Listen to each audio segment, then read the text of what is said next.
Masallı rayon xəstəxanasına səhər saatlarında daxil olan zəng dəhşət saçırdı. Tez olun, fəlakət baş verib.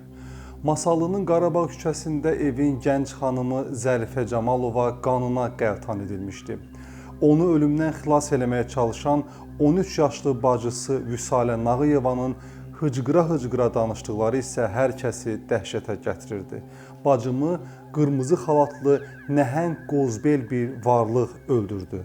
Bura TV11, adım Sərdar Amindir. Başlayaq. 1998-ci il fevralın 4-də səhər saat 10 radələrində Masallı xəstəxanasına daxil olan bu zəngdən sonra rayon bir-birinə dəyir. Polis, prokurorluq işçiləri hadisə yerinə yollanırlar. Hələ həkimlər Qarabağ küçəsindəki təzə məhəllədə yaşayan yol polisi Oruc Camalovun hadisə baş verən həyətinə girəndə cəmaət artıq ora yığışmışdı. İçəri adlayanda isə tükürpədən bir vahimə içərisində yerlərində quruyub qalırlar. Evin xanımı Zərifə Camalova amansızlıqla qanına qəltan edilmişdi. Bir küncə sıxılıb həyəcandan ətrafına boylanan, qorxudan üzü sapsarı saralmış 13 yaşlı Vüsalə Nağıyevanın da yaralı qollarından qan damırdı. Gənc qadın Zərifə Camalova xüsusi amansızlıq və işgəncə ilə öldürülmüşdü. Bir neçə gündən sonra ekspertiza öz rəyini verir. Səhiyyə terminləri ilə dolu olan sənəddən məlum olur ki, cinayətkar və yaxud da cinayətkarlar bu zavallı qadının başına 6 yerdən küt halətlə güclü zərbələr endiriblər. İstintaq qrupunun üzvləri meyidin müayinəsi zamanı mat qalırlar. Camalovanın başını əzmişdilər, ürəyinə də bir neçə zərbə vurmuşdular. Bədəninin müxtəlif yerlərində kəsici, deşici və çapıcı alətlərlə çoxsaylı zədələr törətmişdilər. İlkin müayinədən belə bir nəticə çıxarılır ki, evin xanımı öldürülmədən əvvəl müqavimət göstərmişdi. Camalovanın qətlinə dair cinayət işinin araşdırılması müstəntiq Qasımova həvalə olunur. Hadisə ilə əlaqədar prokuror Mircavan Kazımovun kabinetində əməliyyat müşavirəsi keçirilir. Prokuror son sözündə deyir ki, Dövlət Yol Polisi bölməsində işləyən Oruc Camalovun xaraktericə çətin adam, yəni biraz ağır qəzəbli adam olması və mərhum arvadı Zərifə ilə ailə münaqişəsi zəminində yaşaması, bu ailənin qonşular və digər şəxslərlə ziddiyyətin olub-olmaması, qatil tərəfindən hadisə yerində xalatın nə məqsədlə atılması, həmin xalatla mərhumun əynindəki xalatın eyni rəng və materiala məxsusluğu, cinayət törətmiş şəxsin nə üçün məhz fevralın 4-ü seçilməsi, mənzildən heç bir şeyin götürülməməsi və bir sıra versiyalar dəqiq istintaq hərəkətləri ilə yoxlanılmalıdır. Eyni zamanda qatilin öz sifətini balaca Vüsalədən gizlətməsi də boşuna deyil. Yəqin ki, Vüsaləgil onu tanıyırdı. Bəlkə də elə qohumlardan biri idi bu hadisəni törədən.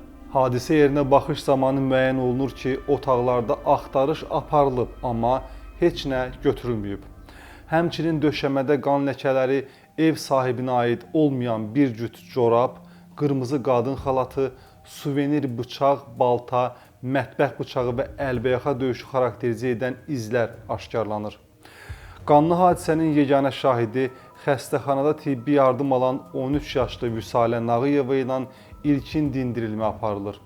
Vüsalə bildirir ki, bacısının 2 yaşlı körpəsi ilə çarpayıda yatarkən qonşu otaqda danışıq səsləri eşidərək oyanıb.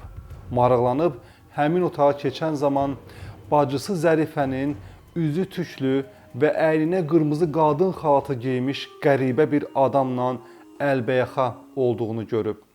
O, özünü itirmədən mətbəxə qaçaraq bıçaq götürüb bacısına kömək eləmək istəyib və həmin şəxsi bıçaqla vurmaq istəyəndə niyyətini həyata keçirə bilməyib və qarşısındakı adamdan aldığı zərbədən yerə yıxılıb. Üzü tüklü şəxs sifətini ondan gizlədərək ona bıçaq zərbələri vurub. Həmin şəxs gözlərini örtdüyündən vurduğu zərbələr Vüsalənin bədəninin vacib yerlərinə yox, qollarına dəyib. Qızın sol qolunu 2 yerdən güclü zərbə ilə yaralayıb. Körpə qəfildən ağladığı üçün üzü tüklü adamın uşağı oğurlamasından qorxaraq yaralı vəziyyətdə olan Vüsalə dərhal o biri otağa qaçıb, qapını arxadan bağlayıb və pəncərədən qonşuları səsləyib. Onun harayını eşidən həmin üzü tüklü qozbel varlıq əynindəki xalatı evin pilləkəninə ataraq həyətə çıxıb və barıdan aşaraq qaçıb. Vüsalə bacısı Zərifənin yanına qayıdarkən onu ağır zərbələrdən aldığı qan gölündə artıq hərəkətsiz vəziyyətdə görüb. Şok vəziyyətində olan Vüsalə Nağıyevadan iş üçün əhəmiyyətli başqa elə bir fakt almaq mümkün olmayıb. Bu qədər. Amma hadisə törədilən zaman Vüsalənin harayına gəlmiş Xudu Zeynalov şahid qismində istintaqa verdiyi ifadədə qeyd edir ki, o, orta boylu, əlində silah, əynində göy və qara gödəkçə, beli donqar olan bir nəfəri barını aşaraq şəhərin 5 mərtəbə adlanan istiqamətinə qaçdığını arxadan görüb. Deyilən istiqamət nəzərdən keçirilir və oyuncaq tapancanın hissələri aşkar olunur, götürülür. Şahid qismində dindirilmiş Fərid Qoçayev isə ifadəsində təsdiqləyir ki, 5 mərtəbəli binalarla təzə məhəllələr arasında qoyun otardığı zaman bel sümüyü qabarıq, üzü tüklü, əynində qara gödəkçə olan bir nəfərlə qarşılaşıb. Həmin adam səhər saat təxminən 10 radələrində məhz elə Oruc Camalovun evi istiqamətindən qaçaraq həyəcanla qəribə şəkildə ona yaxınlaşıb və siqaret istəyib. Həmin an fikri dağınıq olduğundan qarşısındakı adamın sifətini təəssüf ki, yadında saxlaya bilməyib. Hadisə ilə bağlı 6 qrup yaradılır. Bu qruplardan biri də son zamanlar həbsdən buraxılmış və azadlığa yeni çıxmış şəxsləri araşdırır. Axtarış zamanı mənzildən götürülmüş və ev sahiblərinin aid olmayan bir cüt corab, qırmızı qadın xalatı, suvenir bıçaq, balta və mətbəx bıçağı ekspertizaya göndərilmişdi və ekspertiza artıq bu əşyalar üzərində işə başlamışdı. Araşdırma nəticəsində bəlli olur ki, mərhum Zərifə Camalovanın əri Oruc Camalov fevralın 3-dən 4-nə keçən gecə Biləsuvar rayon polis şöbəsində növbədə olub. Növbəni təhvil verəndən sonra ali məktəbdə imtahan sessiyası ilə bağlı Bakıya yola düşəcəkmiş. Bir gün əvvəl həyat yoldaşı Zərifə ilə razılığa gəlib ki, o sessiyada olduğu müddətdə qaynanası gəlib gecələr Zərifənin yanında qalacaq. Belə də olmuşdu. Gecəni ana qızı ilə birgə keçirmiş və səhər saat 9 radələrində Zərifə onu yola salmış, heç yarım saat ötməmiş isə bu qətl törədilmişdi. Onlar Zərifənin ərinin bu iş qrafikini qaynanasının hansı saatda evdən çıxdığını əvvəlcədən bilirdimi?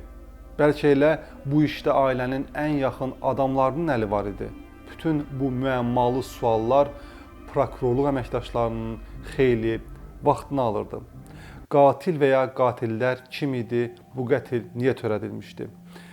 Cinayətkarların Camalovlar ailəsinə yaxın olması ehtimalı təhqiqatla düz gəlmirdi. Qətldən 3 gün sonra öyrənilir ki, hadisə yerində atılmış qırmızı xalat Oruc Camalovla qonşu binada yaşayan Salatın Babayevaya məxsusdur. Babayeva istintaqa dəvət olunur və verdiyi ifadədə xalatın onunki olduğunu təsdiqləyir. Bildirir ki, fevralın 3-də axşam saat 21 radələrində xalatını yuyub həyətdəki ipdən asıb, səhər isə onu yerində tapmayıb. Ekspertiza isə rəyində göstərirdi ki, həmin xalat hadisədən təxminən 13 saat əvvəl yuyulub və asılıb, sonra isə ütü ilə qurudulub. Çünki qeyd olunan müddətdə açıq havada xalat quruya bilməzdi. Rayonda həmin gecə güclü fevral qarı yağırdı. TV11 YouTube kanalı sərfəli reklam şərtləri təqdim edir. Ay ərzində milyonlarla baxış, milyonlarla insan diqqət istəyirsinizsə, öz məhsullarınızı bizim kanalımızda sərfəli şərtlərlə effektiv şəkildə reklam edə bilərsiniz. Bunun üçün 070 291 78 98 nömrəsindən əlaqə saxlaya, eyni zamanda WhatsApp vasitəsilə yaza bilərsiniz. Əziz tamaşaçılar, verilişimizin birinci hissəsini burada yekunlaşdırmaq məcburiyyətindəyik. Çünki bu dəhşətli hadisənin ittihamnaməsi təkcə 30 səhifədir və biz bu 30 səhifədən sizə 2 veriliş hazırlanmaq məcburiyyətində qaldıq. Hər ikisi təxminən 9-10 dəqiqə olmaq şərti ilə 2 veriliş hazırlanır. Birinci hissəsini hazırda izlədiniz və ikinci hissəsi üzərində də hazırda əməkdaşlarımız iş görürlər. Sabahdan etibarən, yəni aprelin 3-dən etibarən verilişin ikinci hissəsini ekranın gördüyünüz bu hissəsində izləyə biləcəksiniz. Bu günlük isə bu qədər. Salamat qalın.